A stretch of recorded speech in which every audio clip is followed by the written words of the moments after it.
En el tema de hoy vamos a hablar de la tibia. La tibia es el hueso principal de la pierna, ya que es el que transmite el peso desde el fémur hasta el pie.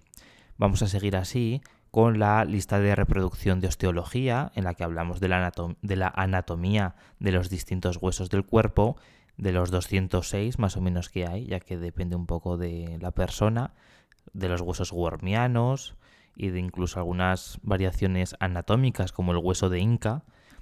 Así que bueno, vamos a continuar hablando de la tibia, sobre todo haciendo hincapié en aquellos relieves, características más detalladas de este hueso que pueden tener interés en el ámbito forense y en la antropología forense cuando tenemos diversos restos óseos, y así, sabiendo cada uno de estos detalles más en concreto, en el caso de que tengamos fragmentos de este hueso, podamos saber bien, podamos en primer lugar identificarlo y después conocer su lateralidad y otros datos. Así pues, empezamos. La tibia es el hueso largo principal de la pierna, entendiendo por pierna el segmento que une el muslo con el pie, ya que es el que transmite la carga o el peso del cuerpo proveniente del fémur hacia el pie a través del hueso astrágalo. De este hueso hablaremos más adelante. Hay que decir que es un hueso largo que se caracteriza por ser bastante voluminoso y muy robusto.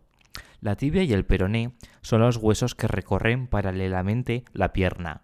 El peroné lo hace por la parte posteroexterna, mientras que la tibia recorre la porción anterointerna de la pierna.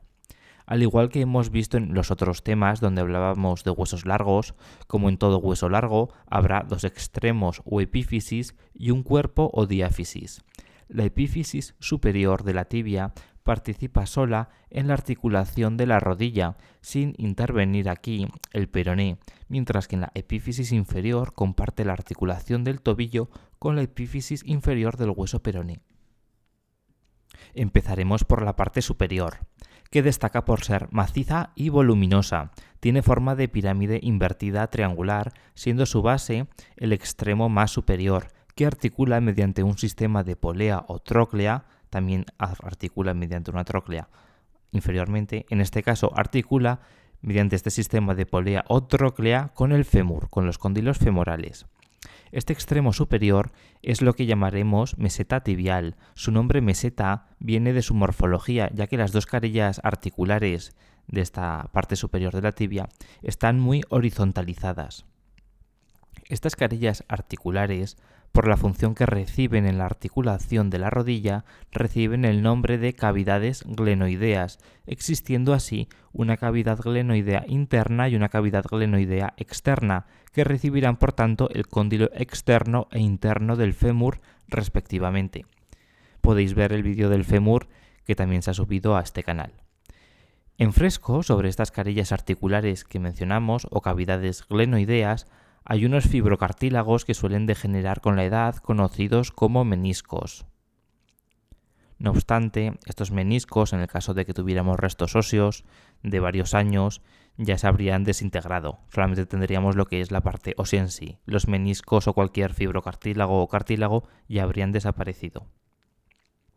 Pero no obstante, tienen su interés en los huesos muy recientes o recientes y también en el humano vivo de cara a operar o el procedimiento que sea. Bueno, continuamos. Las dos cavidades glenoideas están separadas por un relieve entre ellas, que es la espina o eminencia intercondilia. La separación por la zona intercondilia tiene lugar en la zona media de la tibia, aunque no por ello las dos cavidades glenoideas son totalmente iguales. La cavidad medial es más excavada y larga, mientras que la lateral es menos excavada y de mayor longitud en sentido transversal. Cada una de las cavidades glenoideas tiene un reborde semicircular, los cuales se juntan en la parte central de la meseta tibial, es decir, en la zona intercondilia, donde está la eminencia, y forman los respectivos tubérculos medial y lateral de esa eminencia. En conjunto, los dos tubérculos, medial y lateral, constituyen la espina de la tibia o eminencia intercondilia. Por delante de esta espina de la tibia se encuentran la superficie preespinal, y por detrás de esta espina o eminencia intercondilia, por detrás está la superficie retroespinal. Ambas superficies pre- y retroespinal estarán comprendidas entre las dos cavidades glenoideas. En esta diapositiva se vería cómo es una tibia en fresco o en unos restos óseos recientes, ya que los cartílagos y ligamentos, como hemos dicho, desaparecen en los primeros años tras el fallecimiento, ya se hará posteriormente un tema sobre la data de los huesos, de modo que en la mayoría de restos óseos no se observan ni los meniscos ni ligamentos. Así pues, vemos en la foto del hueso en fresco, en el lado derecho, y en la ilustración de la izquierda, esos meniscos que son estructuras de fibrocartílago sobre las carillas de la meseta tibial. Además, también se ven los ligamentos cruzados anterior y posterior, que se relacionan estrechamente con la zona media e intercondilia de la meseta tibial. Ahora pasaremos a la zona inmediatamente inferior a las carillas articulares en la zona superior, que son los cóndilos. Las cavidades glenoideas se apoyan sobre las tuberosidades tibiales o más conocidos como cóndilos tibiales, medial y lateral, respectivamente. De hecho, es mejor llamarles cóndilos para no confundirlos con la tuberosidad anterior de la tibia. Estos cóndilos son tuberosidades porque son salientes óseos y robustos que pueden verse como zonas voluminosas en la epífisis superior. La tuberosidad o cóndilo lateral presenta posterolateralmente e inferiormente una carilla articular de forma redondeada u oval, que es la cara articular para el peroné, en la zona superior. Habrá otra carilla articular en la zona inferior, que veremos más adelante. A continuación vamos a hablar de la tuberosidad anterior de la tibia, ya que se encuentra en su cara anterior.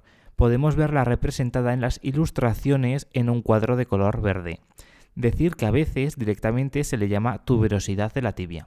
Es un relieve triangular donde se inserta el tendón rotuliano, que en cierto modo es una continuación del tendón del cuádriceps.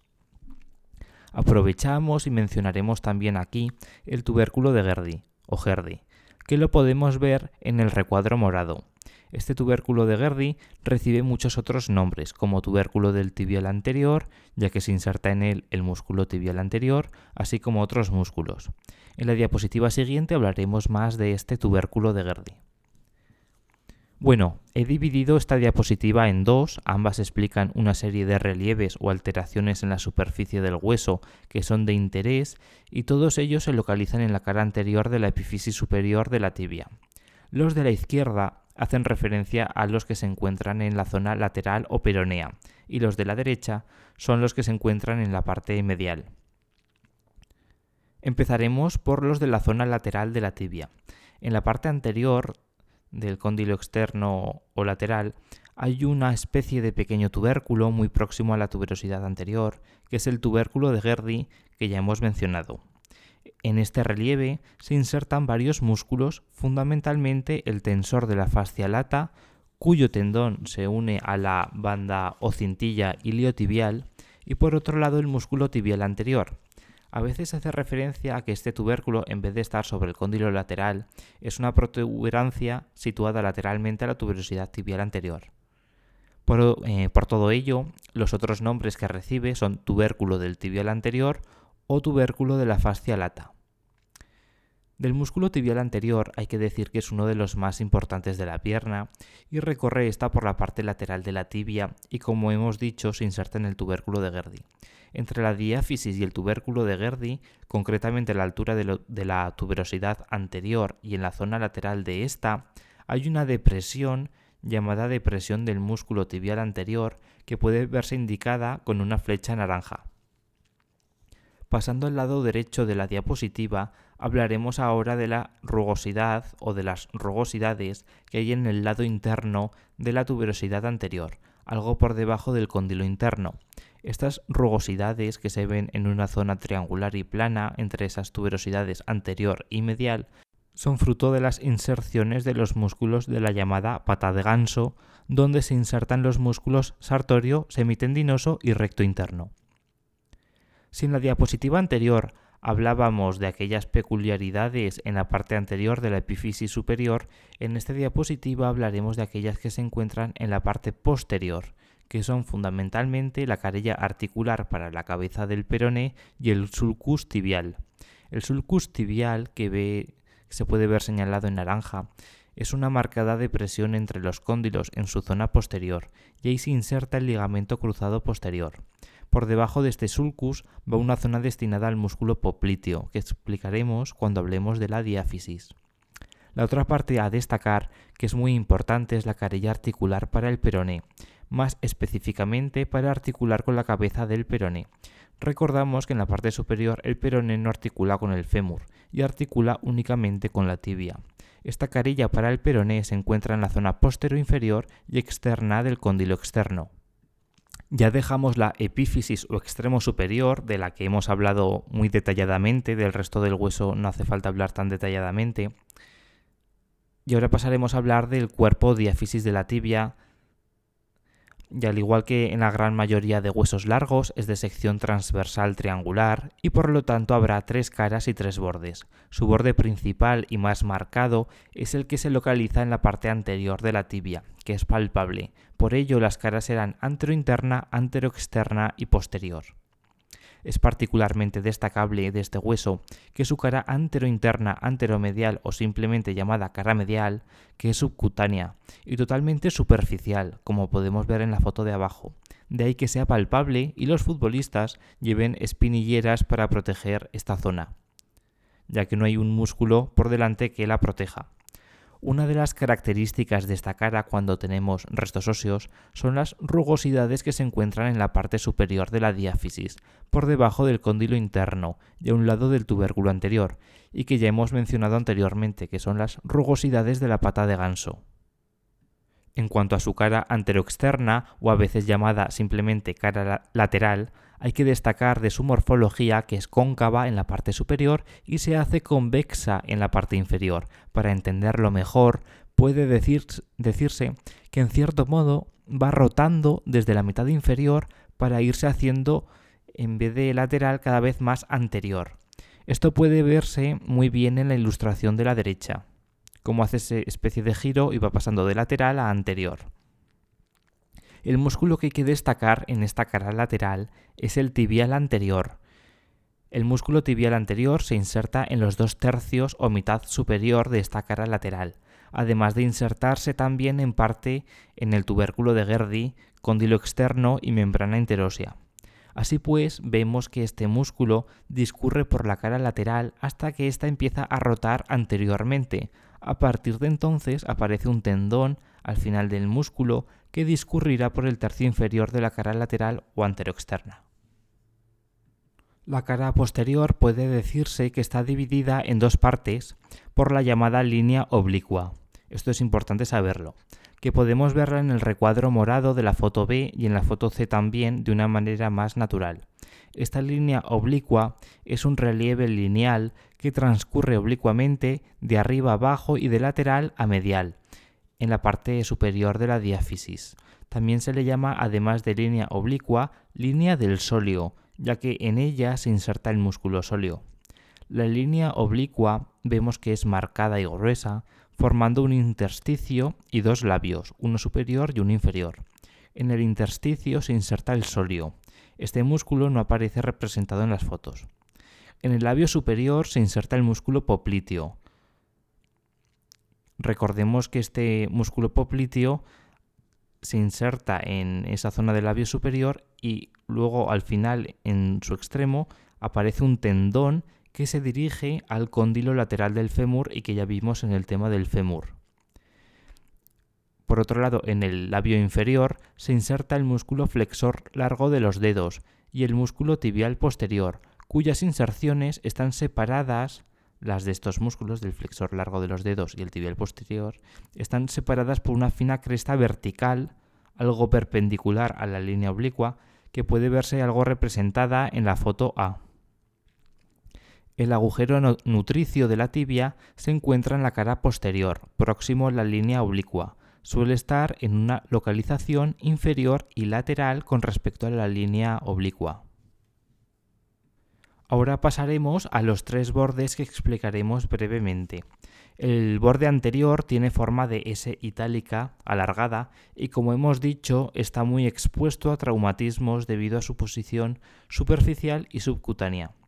Es el borde más voluminoso y pronunciado, de ahí que también reciba el nombre de cresta de la tibia. Este borde anterior nace en el tubérculo anterior y baja más o menos por línea media de la tibia, y en el tercio inferior hace una especie de desvío para dirigirse hasta o hacia el maleolo interno o maleolo tibial. El borde medial es algo o poco marcado por arriba y más saliente abajo. En él se inserta la aponeurosis tibial y el músculo flexor largo de los dedos. El borde lateral, que es también llamado borde interóseo, da inserción a la membrana interósea, y de ahí ese nombre. Este borde lateral o interóseo se bifurca en la parte más inferior para dar lugar a una carilla articular para articular inferiormente con el peroné. Bueno, ya solo falta hablar de la epífisis inferior, que es bastante más pequeña que la superior e interviene en dos articulaciones, la tibio-peronea distal y la tibio-astragalina o tibio-tarsiana. Tiene forma de cubo o de pirámide cuadrangular. La base de esta pirámide o cara inferior se articula con la tróclea del astrágalo por medio de una superficie que es cuadrilátera, lisa y cóncava, como podemos ver en la foto en la que se ha puesto una letra A para identificar esa cara, que vemos que es muy lisa y cóncava.